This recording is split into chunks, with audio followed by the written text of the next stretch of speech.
Saya penasaran banget ya, di tahun 2024 ini, motor listrik apa yang terlaris? Menurut AI ya, jangan menurut kita loh ya. Nih. Okay. Coba dicari di Kita cari sekarang ya. Nih. Motor listrik terlaris di 2024. Honda EM1E. Honda, menurut Om Agan nih, apa yang paling murah tapi performanya tinggi? Paling murah performa tinggi. Ada nggak? Susah banget Susah ya. banget.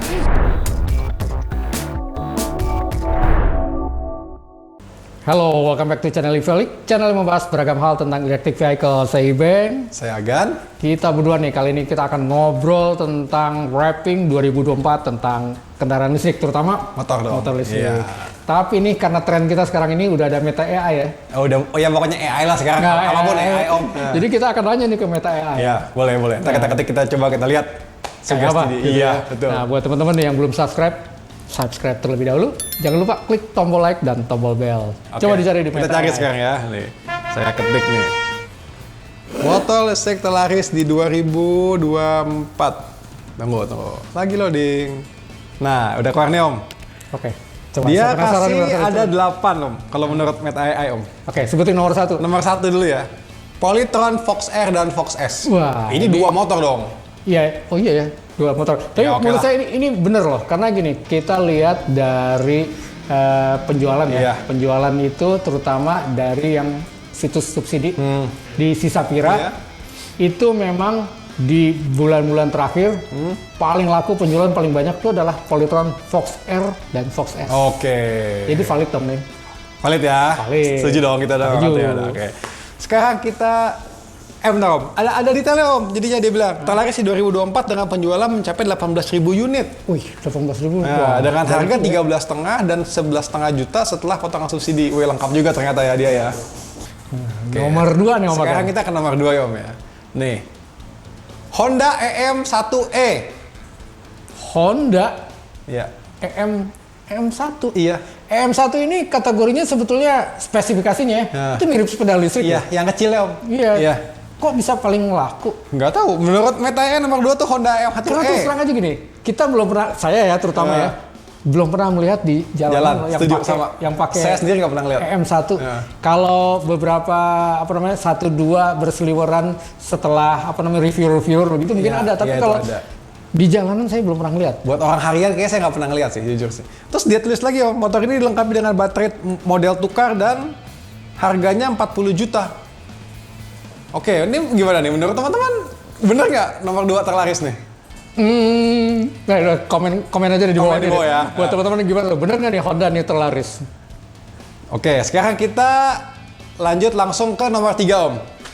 Menurut Meta AI, nomor 3 terlaris itu ZPT Megane Classic. ZPT Iya. terlaris, mungkin PO-nya. Iya, bener. Mungkin PO-nya. Saya nggak tahu dia dapat data dari mana, saya nggak tahu. Ya, karena memang dari sisi harga memang sangat murah ya. Iya. Sangat murah, dan ZPT ini hanya muncul di pameran ke pameran ya. Betul. Nah, di setiap pameran mereka selalu buka open PO ya.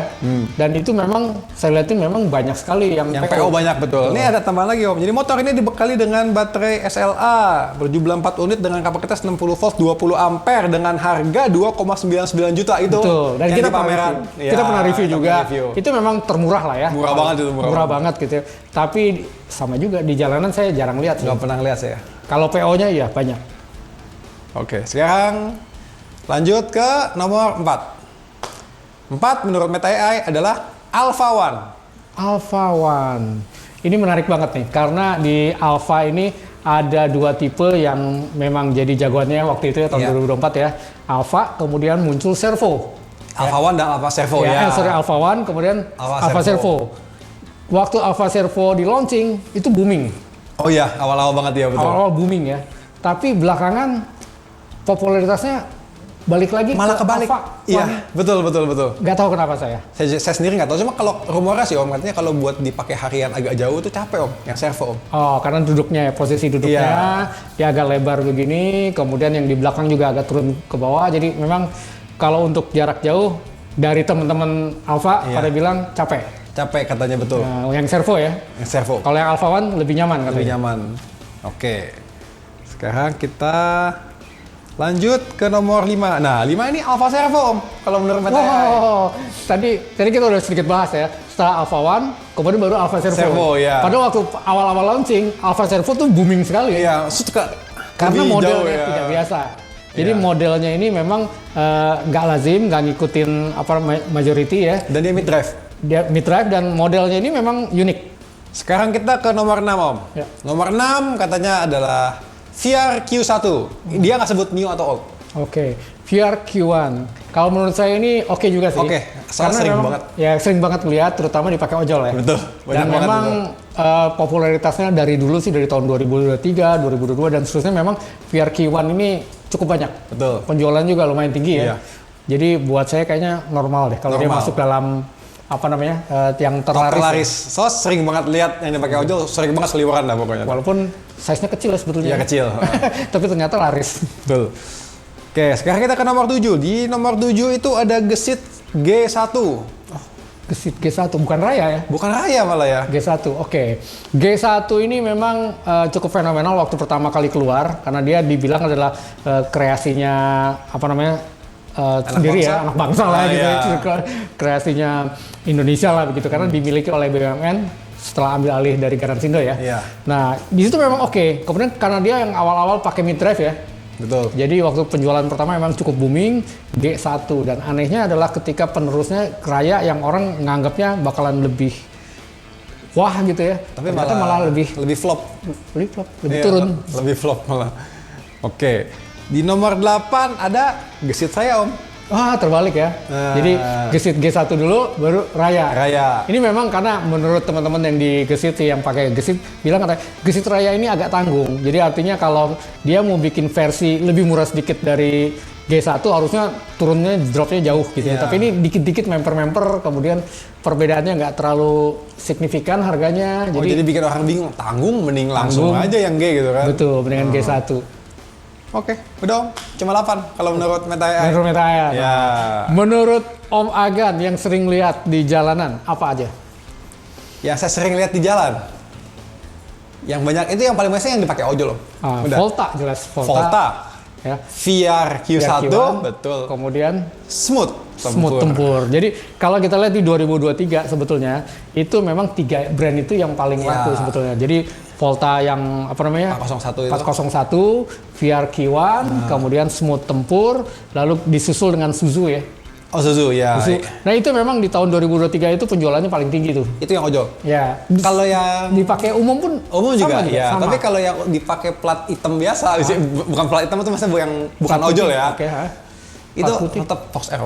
Fox Air. Nah belakangan, jadi Fox Air ini memang di awal-awal keluar itu dia itu memang cukup berani untuk marketingnya. Iya. Jadi saat itu ketika di launching Fox Air itu belum masuk kategori dapat subsidi Oh iya, pemerintah awal-awal resminya. Tapi dia berani menjual dengan harga potongan subsidi. Oh ya, yang dia talangin dulu ya, dia Ya, bilang jadi itu istilahnya hebat itu. teknik marketingnya mereka adalah mereka berusaha untuk membuat harganya itu sesuai dengan harga setelah potongan subsidi. Oke. Nah, jadi ketika orang lihat harganya yang lumayan murah dengan spesifikasi yang seperti itu ya, harusnya sih orang langsung banyak terpincut ya. Betul. Jadi Harusnya. memang Fox Air dan Fox S dua-duanya buat saya sih logis kalau dikatakan sebagai motor terlaris. Oke. Jadi dari list segitu banyak tadi, yang kalau menurut kita di runut nomor 1 tuh the best, nomor terakhir the worst itu bener Om, kalau menurut Meta AI. Nomor 1-nya Fox Air Fox Air. dan Fox S. Ya. Tapi kalau sisanya gimana loh menurut teman-teman? Saya yang paling gak percaya adalah yang di nomor 2. No comment ya Om. Karena jujur aja saya belum pernah lihat kalau memang terlaris kan harusnya banyak di jalanan Iya. ya. Saya jarang lihat pernah sekali lihat. EM1 Honda. Mungkin dipakai corporate. Maybe? Ya saya nggak tahu juga. Oke. Nah, kaitannya dengan yang terlaris biasanya adalah dengan harga. Harga. Ya. Oke. Kita bisa lihat atau tanya Meta AI nggak ya? Motor listrik dengan harga yang termurah atau terjangkau. Saya ngerti maksud tadi. Motor listrik paling worth it dah. Kalau Ya. bahasa Inggrisnya apa? Best bang for the buck ya. Coba saya cari coba. Itu worth it dalam sisi harga ya? Iya. Motor listrik paling worth it 2024. Best bang for the buck. Tunggu. Teng teng teng. Belum. Oh belum. Lama. Nah nih, dia tuh kayak nulis om. Oh. Lain-lain oke, gitu. oke. Nah, sama AI-nya tuh ada menarik om. Dia bagi dua. Oke. Harganya terjangkau sama yang high performance. Oke, Dia bagi menarik dua. banget. Jadi dua. Oke. Yang harganya terjangkau dulu. Masing-masing dia sebutin 3. Oke. Harga yang terjangkau dulu. Sekarang kita ngomong best bang for the buck, harga terjangkau. Nomor 1 jatuh pada Uwinfly T3. Waduh. Uwinfly Gimana, T3. Ini memang sangat fenomenal Uwinfly T3 ini. Kenapa? Karena dia yang pertama kali mengeluarkan model mirip Vespa. Iya. Dan harganya relatif murah waktu itu ya. Pakai SLA, belum pakai lithium. Itu harganya di harga 9 jutaan di awal-awal itu. Awal-awal ya, betul. Ya, itu tanpa subsidi tuh. Jadi 9 juta itu memang harga jualnya begitu ya. Dan itu cukup laku dan laris karena memang dari sisi harga bandingkan kalau kita beli motor Vespa kemudian dikonversi ke listrik harganya bisa berapa? Iya benar. Bahkan ada kan yang di video kita terakhir tuh yang dia modif T3 jadi cakep banget. Harganya bisa sampai 50 juta. Iya ada. Oke, ini menarik yang T3 ini. Oke. Nomor 2 jatuh pada Exotic Vito. Vito, kita pernah nge-review juga nih. Iya. Ini juga Vito modelnya model-model kayak apa ya, skutik-skutik. Ya model-model begitu juga sih. Walaupun nggak mirip Vespa banget, tapi modelnya begitu. Ini juga menarik karena memang harganya di bawah 10 juta saat itu. Ya, kalau menurut Meta AI malah dia tulis setelah subsidi jadi 5,7. Iya memang. Jadi waktu di awal rilis itu harganya sekitar 10 juta kurang dikit gitu ya. Kemudian ada kenaikan sedikit, lalu dapat subsidi jadi cuma 5 sekian juta untuk sebuah motor listrik loh. Kategorinya bukan sepeda listrik ya. Motor benar. Itu memang terjangkau sih. Betul sih terjangkau. Oke. Nomor 3 ada di Celis E-Max SLA. Celis E-Max, oh yang SLA. Iya. Karena Celis E-Max itu ada dua ya. Ada yang SLA, ada juga yang lithium untuk baterainya. Memang kalau yang untuk SLA itu harganya lumayan terjangkau untuk spesifikasinya yang lumayan bagus lah, lumayan oke lah. Kalau menurut itu Meta 11.499 setelah subsidi.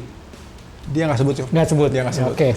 Tapi dari harga 11 jutaan untuk Harusnya spesifikasi subsidi, itu harusnya sih udah oke ya. Ya harusnya udah oke sih. Dan nih harganya kayaknya sih subsidi sih om. Oh, oke. Nah kemudian kalau untuk yang high performance-nya. Nah ini menarik om. Untuk high performance-nya, kalau menurut Meta AI itu nomor 1 ada di Polyton Fox R dengan harga 20,5. Ini berarti belum subsidi. Belum subsidi. Ya. Gimana Harganya di 20.500.000 dengan performance seperti itu menurut saya memang wajar sih. Oke. Wajar sih karena kalau boleh dibilang baterainya itu kan bisa menempuh jarak sampai 120 km. Iya. Ya kan? Itu berarti lumayan tinggi ya. Berapa dia 45 ampere ya? Berapa ya? Saya lupa. 52 apa 54 saya lupa Ya, antara itu. Antara itu, tapi jarak tempuhnya bisa sekitar 120 km. Kemudian dengan speed yang bisa dicapai itu sampai 80 km-an ya. Kalau waktu dicoba sendiri sih waktu itu lebih 90 aja bisa, Ya. 100 bisa nyampe gitu ya. Iya. Jadi memang untuk performance-nya oke, untuk harga yang relatif Ya benar, relatif murah. 20,5. 20,5. Itu sebenarnya karena triknya dari Polytron sih sebetulnya ya, karena baterainya itu sewa ya. Sewa. Oh, iya. Jadi harganya sebetulnya tidak include dengan baterai. Baterainya istilahnya kayak kita harus menyewa 200.000 per bulan untuk yang Fox R ya. Iya. Oke. Nomor 2 jatuh di Yadea G6 dengan harga 29.350.000. Yadea G6. Kalau dari modelnya memang menarik banget. Cakep sih. Dia agak sporty juga gitu ya modelnya, cakep. Terus kemudian dari teman-teman yang menggunakan Yadea dikatakan memang ini oke sih. Jadi dinaikin juga secara performanya oke, untuk speednya oke, kemudian juga jarak tempuhnya oke, walaupun baterai SLA ya, surprisingly. Iya benar, ya dia itu SLA benar. Iya, jadi surprisingly walaupun SLA tapi jarak tempuhnya dia lumayan jauh gitu. Jadi memang kalau menurut si Meta katanya 100 kilo. Ya 100 km. Dan ini pernah dicoba juga ada yang sampai 100 km walaupun memang kecepatannya rata-rata sekitar 34 km. Tangan sekolahin dulu lah. Jangan digas-gas Jadi terus. untuk SLA buat saya surprisingly bagus. Lumayan jauh loh. Iya, lumayan jauh. Oke, sekarang kita ke nomor 3. Jatuh di Gesit Raya. Gesit Raya. Dengan harga 27.990.000 dengan baterai lithium ion 72 volt 20 ampere dengan kecepatan 70 km per jam. Ini agak rancu karena menurut saya harusnya di keluarganya Gesit gitu ya. G1 yang menurut saya harusnya secara performance itu lebih menarik daripada Raya. Tapi kan ini bang for the buck-nya, Om. Oh, bang for oke. Jadi ada ya mungkin menurut si Meta wah kalau pakai yang G1 terlalu mahal gitu kali kan, lumayan beda ya, Ya, harganya. beda, Ya. harganya lumayan. Oke, habis 3 udah. Oke. Nah, ini kita wrapping aja yang tadi nih dari sisi harga termurah, kemudian juga dari performanya tinggi. Menurut Om Agan nih gitu ya, Ya. apa yang paling murah tapi performanya tinggi? Paling murah performa tinggi. Ada nggak? Susah banget Susah ya. banget. Ini kan maunya orang Indonesia biasanya gitu, murah tapi Murah, bagus. murah itu berapa Om? Kita ngomongin murah itu kan harus di-compare dengan yang lain-lain. Ya, betul, makanya. performance tinggi tapi harganya jauh lebih murah dibanding yang lain. Ada nggak? Oke. Ini orang Indonesia paling demen gini, murah tapi bagus. Jangan pakai subsidi ya. Jangan pakai subsidi. Nah, cuma nih jadi ke iklan Om. Apa tuh? Ya karena kalau menurut saya yang performa tinggi harganya masih terjangkau gitu ya, itu Fox R tetap. Berarti betul dong kalau tadi dikatakan Iya. bahwa Polytron Fox R ini boleh dibilang apa dari sisi performance tinggi tapi harganya Betul. paling Ya, masuk akal. coba perlu diingat karena baterainya kita nggak beli. Ya, sewa. Ya, gitu. karena Jadi kalau harganya di non bisa include ya. ditekan sekali. Karena kalau kita anggap baterainya kita beli itu di atas 30 harusnya. Harusnya Iya. motornya gitu kan karena Nah. baterainya nggak beli ya. Nggak beli. Nah, gimana dengan motor-motor yang swap baterainya, baterai tukar kan kita nggak beli juga. Iya. Nah, contoh nih, kalau menurut saya ya harusnya ada The Sultan itu terakhir-terakhir kan muncul di 2024 dan baterainya ini sistem swap, jadi nggak dihitung harga baterainya, betul ya? Betul. Nggak dihitung harga baterainya. Dari sisi performance-nya The Sultan ini menurut saya oke, menarik nih. Tapi memang harganya masih kalah dibandingkan dengan Polytron Fox R. Oh iya, Jadi jelas. dari sisi performa memang dan bang for the buck ya, dengan kualitas harga yang rendah, Polytron Fox R saya setuju. Ya soalnya Fox R itu dia pinter loh. Dia tahu di mana cut cost yang nggak begitu orang notice Om. Di mana yang harus dimurahin, di mana yang harus dipas-pasin tuh hebat dia. Dia bisa jaga cost rendah loh itu. Ini bukan iklan ya, Ini bukan iklan. karena kita juga udah pernah coba, memang kita beli juga ya waktu Iya. itu ya, memang sudah kita coba juga. Memang Polytron ini untuk segi harga dan performance, value-nya Oke. Dan ini mungkin trade off-nya Om ya. Yang Fox R itu emang best bang for the buck. Tapi kalau menurut saya tuh not fun to ride Om. iya memang dari Kalau nggak dimodif. betul, Kalau nggak dimodif. dimodifikasi memang not fun to ride, terutama paling banyak keluhan-keluhan itu adalah di kaki-kaki suspensi Iya. itu keras, kemudian juga headsetnya itu gampang ngoblak. Ya, lah, tapi dan kalau sebagainya. kalian benar-benar nyari motor untuk go to from point A to point B, itu ya oke banget itu. Nah Om, ya di luar list yang tadi Om, kalau Om disuruh beli motor listrik yang keluaran 2024 di tahun 2025 ini ya, awal-awal ini. motor apa Om yang Om pengen beli? Yang keluaran 2024 ya? Ya. Saya kok langsung mikir ya. Kalau buat saya ya, kalau tahun pembuatan produksi 2024 motor listrik yang saya akan beli gitu ya di 2025 awal ini, kemungkinan besar Polytron Fox S. Kenapa Om? Saya pengen modifikasi sendiri. Oh, oke, jadi bukan default ya? Bukan default. Oke. Jadi ini artinya motor yang akan saya pakai buat sehari-hari, gitu kan. Keluhan dari Fox S adalah pasti jarak tempuhnya yang lebih pendek dibandingkan Fox R, betul iya, ya. iya. Nah, saya akan modifikasi itu dari segi baterai lah, kemudian juga controller dan sebagainya. Jadi memang kalau dipikir-pikir ya performanya sama aja dengan Fox R nantinya gitu, karena memang Fox R dengan Fox S ini hampir nggak ada beda, bedanya itu cuma di baterai dan controller. Oke. Kalau saya modifikasi nanti performanya akan sama. Oke, ya. Benar. Masuk akal. Nah, kalau Om Agan, Kalau saya, oke, saya udah ada satu. Apa Om. tuh? Yang kemarin saja, Bang. apa tuh? Kinergi Vision One Pro. Oh, yang terakhir kali kita review dan dia baru muncul benar-benar di akhir tahun. Iya, itu benar-benar akhir tahun banget teman. Jadi di ujung tahun ya, di banget. ujung tahun. Dan harusnya sih 2025 ini udah keluar ya. Harusnya keluar ya. Jadi udah bisa, Harusnya karena keluar. kemarin sudah ada PO-nya juga. Oke. Jadi harusnya sih sudah keluar. Om Agan pengen beli itu kenapa? Kenapa? Karena saya kalau untuk kendaraan itu saya nggak males modif-modif, Om. Saya pengen belinya yang udah pakai nyaman, udah enak begitu. Dan jarak tempuh saya nggak nyampe 60 kilo bolak-balik. Jadi memang untuk Lebih keperluan dari di cukup, ya. wilayah perkotaan aja ya. Beli langsung enak, tinggal pakai. Saya lebih suka begitu. Kalau saya ya. Jadi benar-benar tinggal pakai Iya. gitu ya. Nggak perlu dimodif-modif ya. Betul. Dan paling ngeselin itu adalah bukan cuma modif. Kita harus ganti karena memang nggak nyaman. Ya contohnya shock breaker nggak nyaman atau apa gitu. Kalau ini udah semua nyaman. Semua nyaman dan fun to ride. Oh, fun to ride. Nah udah, Yes. itu aja sih kalau dari saya. Masuk akal. Nah, kalau menurut teman-teman sendiri nih ya, di tahun 2024 produksinya ini, kira-kira apa sih yang pengen teman-teman beli gitu ya, yang pengen teman-teman punya, dibeli di awal tahun 2025 ini? Kasih komentar di bawah. Kemudian juga untuk kategori tadi itu paling laris lah, kemudian bang for the buck untuk harga dan performance. Kalau mau kasih komentar silakan di bawah. Dan jangan lupa ya, yang belum Subscribe dulu, like dan share. See you next time. Salam EV Holic. See you.